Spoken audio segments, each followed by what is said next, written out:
The Granny Story. We've all heard about the Granny horror game, which has become really popular amongst a lot of young people recently.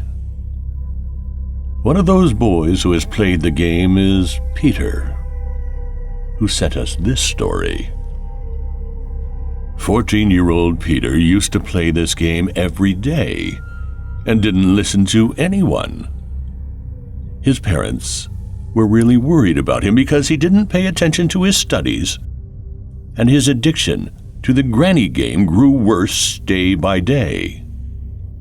And he would end up having nightmares in his sleep nearly every night. One night when Peter was playing the granny game, his phone suddenly switched off. He tried restarting his phone, but the phone wasn't responding. He thought that the phone's battery might have died, so he got up to get the charger from the drawer. That's when he felt it. The feeling as if someone had approached his room. He opened the door, but didn't find anyone out there. Peter shut the door, took his charger, and put his phone on charge. He once again tried to switch on his phone, but it did not start. He was trying to fix the phone when suddenly the room's door opened by itself and then again slowly shut. Peter looked at the door in shock. Moreover, he saw someone's reflection in the mirror by the door. He couldn't see it properly because of low light, but when Peter went closer, he felt numb as he saw a shadow of an old woman in the mirror whose eyes were completely white, blood dripping out of her mouth, and she had a very sinister smile on her face. Peter froze. He kept looking at her without blinking, and that's when he realized that the old woman was trying to come out of the mirror. She extended her hand towards Peter, and Peter felt a strong pull.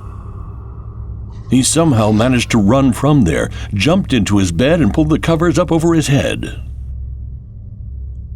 After a while, when he felt no one was there in his room, he pulled the bedsheet down. But he was wrong. The woman was right above him. She grabbed Peter by his throat and pierced his neck with her long fingernails. Peter wasn't even able to murmur a single word. He just kept flailing his hands and legs and finally found the courage to let out a scream. Peter's parents came running to his room and found him screaming in his sleep. His mother woke him up and told him he was having another nightmare. But his mom stopped when she saw the actual scratch marks on his neck. That was the last night Peter ever played any horror games. What do you think? Was Peter just having a nightmare? But then where did those marks on his neck come from?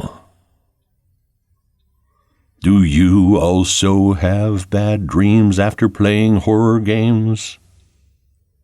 Do let us know in the comments below. And if you like this story, then don't forget to subscribe to our channel, Bloody Monday.